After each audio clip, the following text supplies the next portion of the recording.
To explain what scoring models are and how to construct them, I will use local buses as the running example. A while ago, I was working for Surrey County Council, bordering to London and the rest, to answer the question where to prioritize investments in local bus services. The customer journey of a bus service is made in principle out of 12 fundamental components. Each can be regarded as the criterion to evaluate a particular bus route. Quality of the bus stop, cleanliness of the bus, comfort of the interior, friendliness, courtesy of the driver, and so on. Ultimately, this had been a marketing project, as only consumers can tell us how important these aspects of a bus ride really are. So 250 of them, all car owners, were representatively surveyed.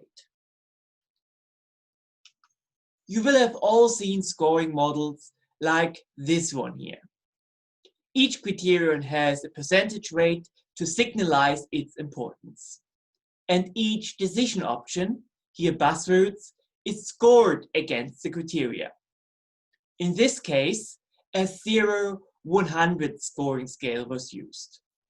But other options such as 1 to 6 or 1 to 10 scales work just as well. Multiplying the percentage rates with the scores leads to the overall score for each decision option, here in bold, which is just the weighted average, as you learned in Danny's previous session. The decision option with the highest overall score wins. Here, bus route C is the best. I just explained a marketing application for scoring models, but there are many more. 2 of your fellow students had experience in using scoring models to find a new location for their firm. The relevant criteria such as distance to visit customers, local recruitment options, and quality of living cannot be easily translated into money. Some of you might have been involved in grant application for public R&D money. In many cases, projects are rated on multiple criteria ranging from economic impact to academic contribution to decide which one the state wishes to fund given its limited budget. Quite a few of you might have seen some sort of scoring models when recruiting new staff. Choosing transport infrastructure led to many high-profile scoring model applications. Performance assessments require often a scoring model, in particular when the goal is to rank individuals, teams, or organizations in league tables. And as one of your fellow students remarked, even the military is a regular user of scoring models. For instance, the Royal Navy prioritized which weapons and signaling equipment should go on its new Type 45 destroyer using scoring models. The key commonality of all these examples is that decision makers try to achieve multiple fundamental objectives, and that all at the same time. And these objectives cannot translate it easily into money as a common unit of measurement. Perhaps for this reason, scoring models are in particular employed in non-commercial settings. A general concern people raise when considering the merits of scoring models is that it's not clear how to come up with the required numbers. And indeed, without using proper methodology to elicit preferences, the produced numbers will be all quite arbitrarily, like throwing dice. So the goal of this lecture is to show that with proper methodology, scoring models can indeed be trusted. as preferences are quite hard to grasp. Some would even say abstract concept. It takes time to know and articulate our preferences. We therefore say that preferences are constructed using the right method, rather than just instantaneously revealed by the decision makers.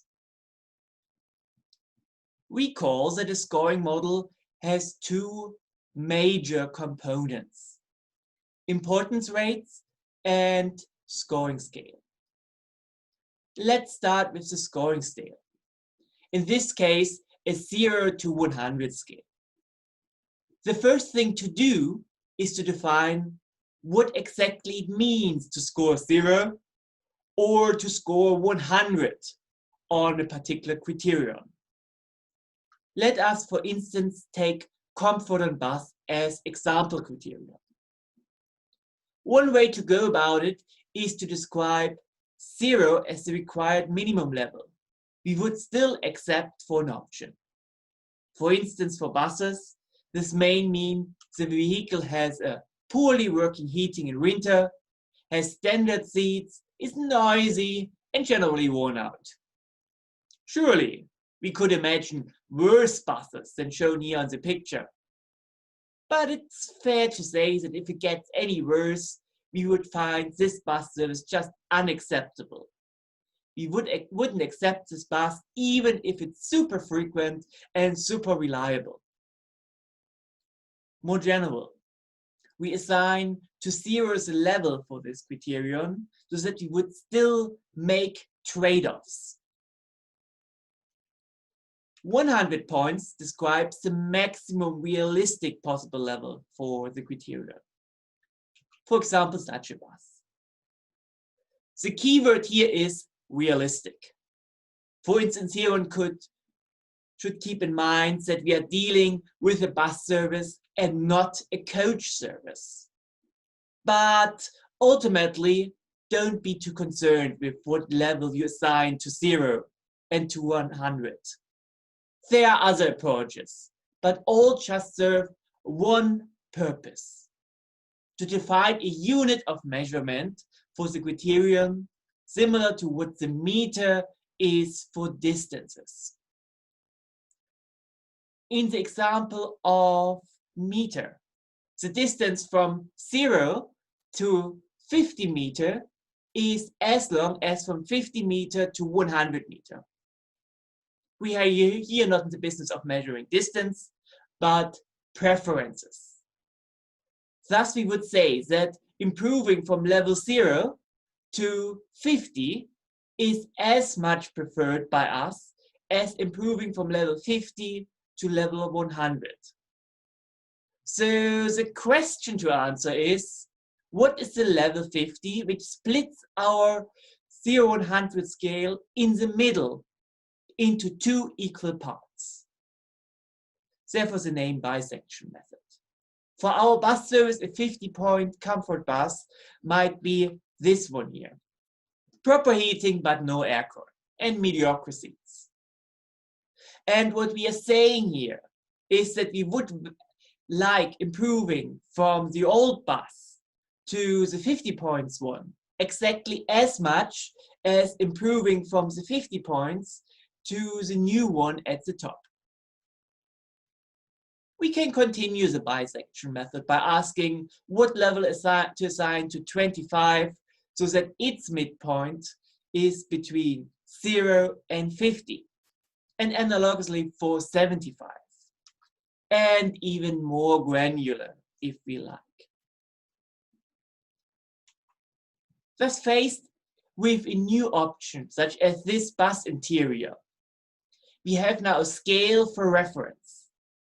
But given that our scale just consists of words and pictures rather than concrete numbers, there is still a level of judgment required.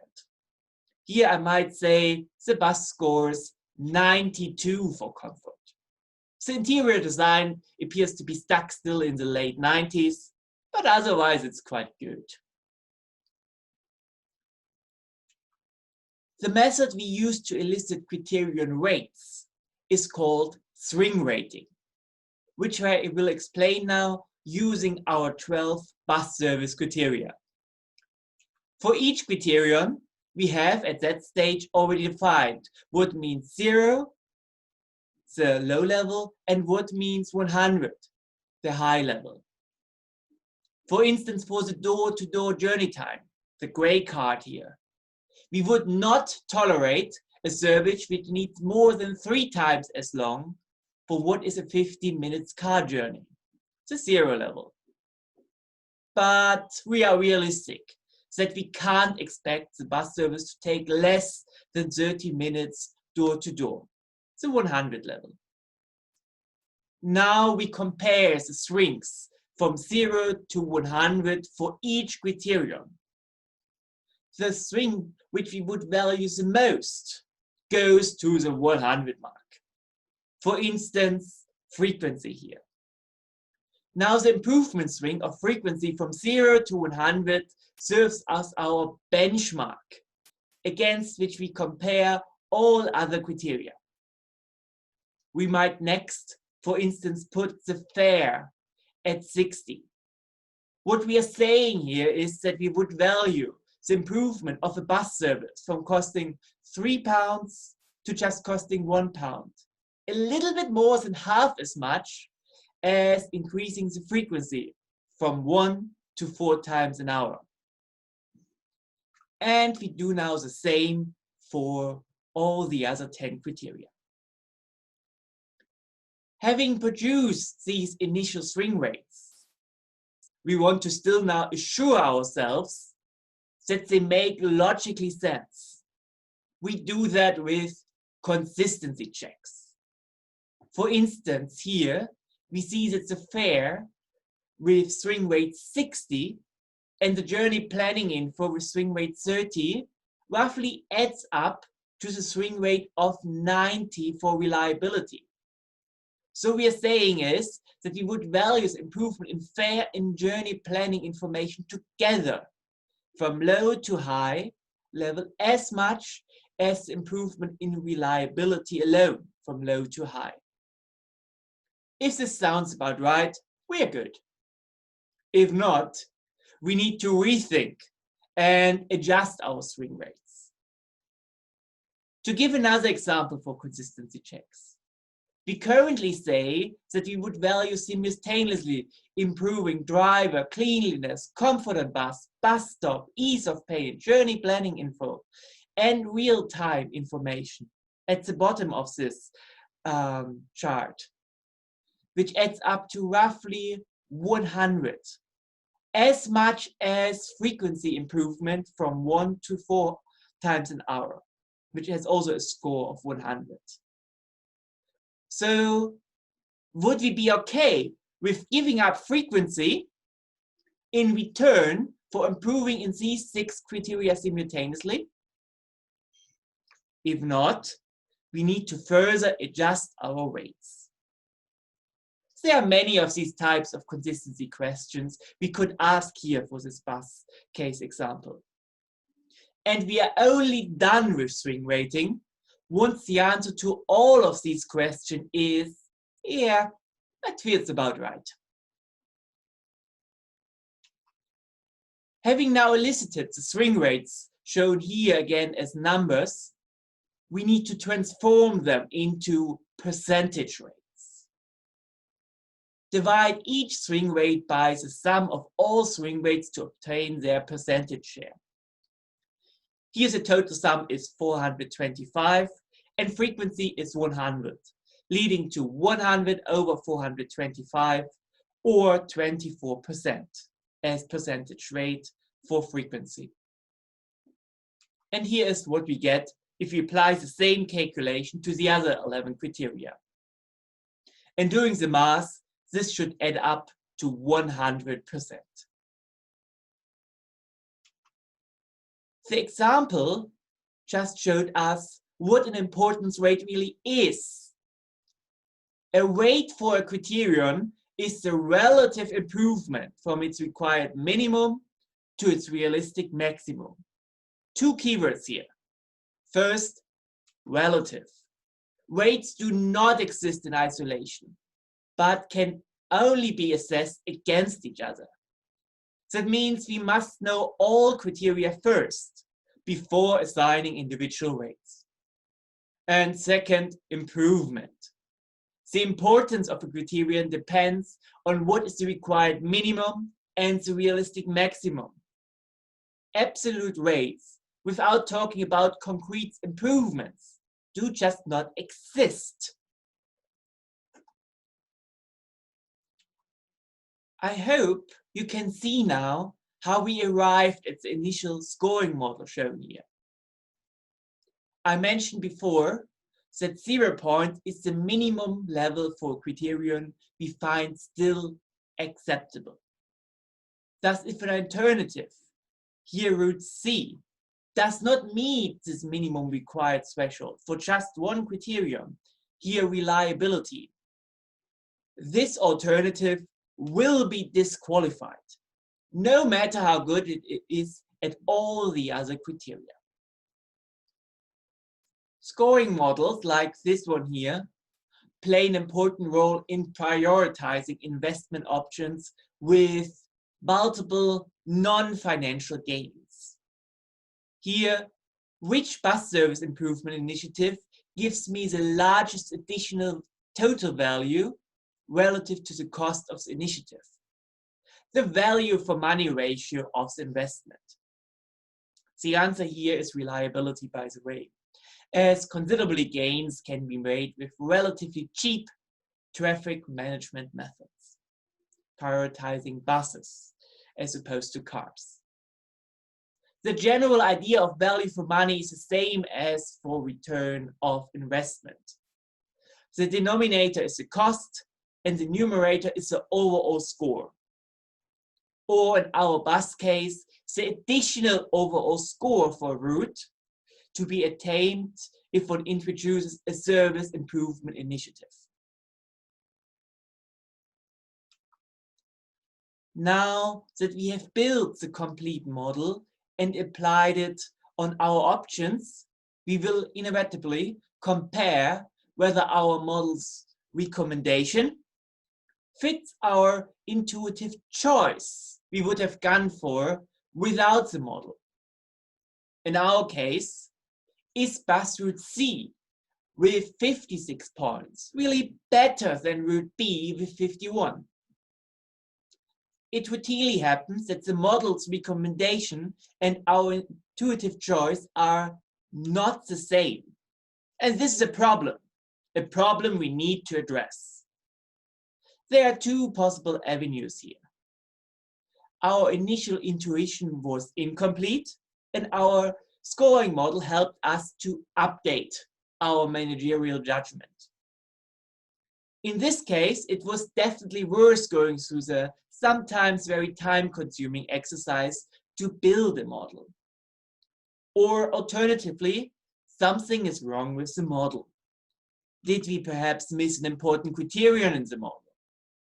Are the numbers for the scales, the weights, or the individual scores not quite right yet? Perhaps we need to have another look at some of the options and reassess. Perhaps our bus is actually less concrete than we initially thought.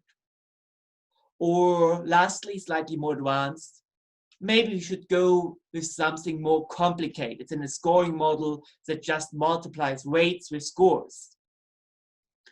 So for almost all real-world problems, I would be very, very cautious to go down this route of more sophistication. It gets quickly very technically, and the benefits of more advanced scoring models for making a decision are often just marginal. Because what we ultimately want is just a good enough model. A good enough model to help us fully understand the problem and the course of action to take next. It's not about perfection. And the tombstone only summarizes what I just said. Building scoring models is no different from all modeling approaches in management science. You're only done when you feel the model recommendation is right.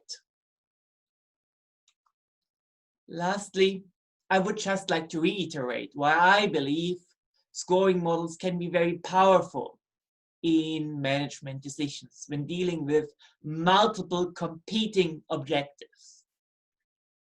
First, as just said, it helps us to challenge our intuition. In fact, I personally use scoring models a lot when I need to take important decisions in my life. Second, it can make decisions transparent to others. This in particular matters if the organization might need to defend itself on why it chose a particular firm for a public tender, promoted a particular employee, or allocated resources in a particular way. And third, and perhaps most important, scoring models can be incredibly useful in group decision making. Group members' individual scores and rates can be easily aggregated to a consensus decision in a democratic way. And even more important, the scoring model can serve as vehicle to guide and structure the entire discussion towards a consensus decision.